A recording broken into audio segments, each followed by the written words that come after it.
les étapes d'un achat immobilier, de la recherche à la signature du compromis. Bienvenue dans cette vidéo. Si tu suis ma chaîne et si tu es abonné, c'est que tu cherches à investir dans l'immobilier à haute rentabilité. Je t'invite ainsi à bien écouter cette vidéo pour comprendre exactement comment bien définir le projet qui te ramènera de la liberté et de l'indépendance financière et surtout comment le sécuriser pour ne pas faire d'erreur. Parce que tout se joue entre le moment de la recherche et de la signature du compromis. Après, c'est trop tard. Avant de rentrer dans le détail, je me présente, je m'appelle Julien Malingo, je suis le directeur de l'école des Investpreneurs et nous, au quotidien, avec mon équipe, on accompagne des centaines d'investisseurs partout en France pour créer leur liberté, leur indépendance financière en achetant des maisons. On les divise et les exploite en location courte durée pour faire 1 000 € de bénéfices nets par mois dès le premier jour de location. La première étape, lorsqu'on veut faire un achat immobilier, ne se passe pas sur le bon coin, ne se passe pas dans la rue, elle va se passer chez le banquier.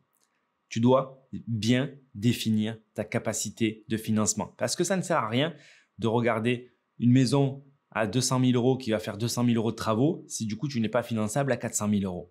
Ensuite, à partir de là, on pourra aller un petit peu au-delà, puisqu'on sait très bien qu'on pourra aller voir d'autres banques, des banques partenaires, des banques professionnelles, des banquiers d'affaires. Ça, c'est des contacts avec qui nous, on travaille, par exemple, au sein de l'école des Investpreneurs, pour assurer d'avoir accès à nos membres au meilleur financement, même s'ils sont déjà endettés au-delà des 35%.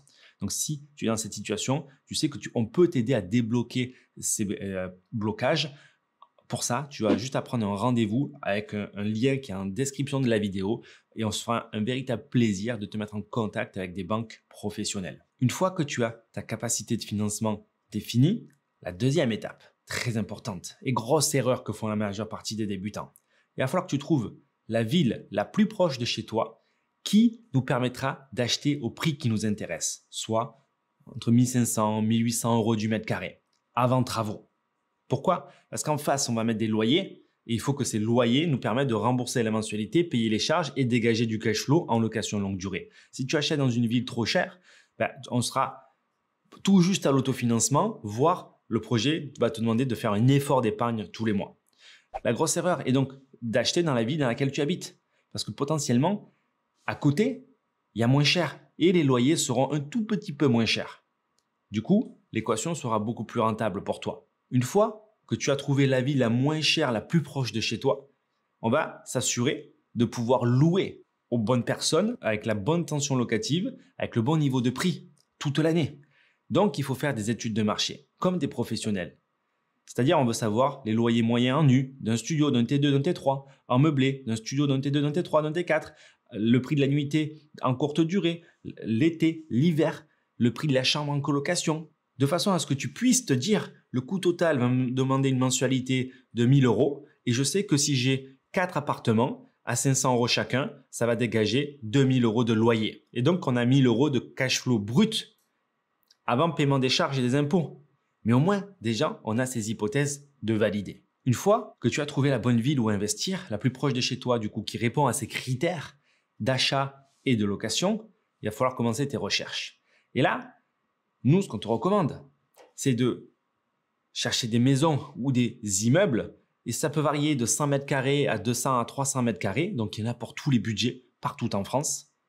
Pour les diviser, avoir 2, 3, 4, 5, 6 lots à l'intérieur, les exploiter en colocation, en location courte durée pour booster la rentabilité. Si tu veux des détails sur cette stratégie, je t'ai dit, tu peux regarder sur notre site internet, tu peux t'abonner à notre chaîne parce qu'il y a plein de vidéos, plein d'exemples sur le sujet et tu peux prendre un appel téléphonique avec un de nos conseillers qui sera un véritable plaisir de te donner tous les détails de cette stratégie-là. Une fois que tu as trouvé un bien potentiellement intéressant, il va falloir bien estimer le montant des travaux.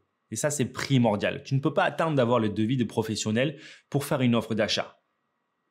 Il nous faut donc savoir combien va coûter le rafraîchissement d'un T2, la rénovation d'un T3. Tu fais des hypothèses et tu valideras ces hypothèses avec les professionnels avant la signature du compromis. Mais en attendant, tu peux faire une offre et bloquer le bien. Une fois que tu as tes estimations sur les budgets de travaux, tu peux calculer le cash flow, la plus-value, la rentabilité. Il te restera donc à obtenir les devis des professionnels et à vérifier chacun des éléments administratifs avec ton notaire. Ça comprend quoi? Les factures précédemment faite par le vendeur, le cadastre, l'acte de propriété, s'assurer qu'il n'y a pas de dette sur la tête du vendeur, parce que là, on peut potentiellement acheter les dettes s'il est en faillite, par exemple. Donc, il va falloir vérifier tous les documents administratifs, le métrage, les compteurs, pour s'assurer que du coup, tout ce que tu achètes est en bonne et due forme et que tu seras bien le propriétaire, que tu as bien compris ce qui est compris et ce que tu dois faire, ce qui n'est pas compris, ce que tu ne dois pas faire et savoir où tu vas. Et alors, c'est uniquement à ce moment-là qu'une fois que tout sera validé et 100% clair pour toi, que tu pourras signer le compromis de vente. Si certains éléments restent confus ou pas clairs, on peut les mettre en condition suspensive. C'est-à-dire, si le prêt n'est pas validé, on le met en condition suspensive du compromis.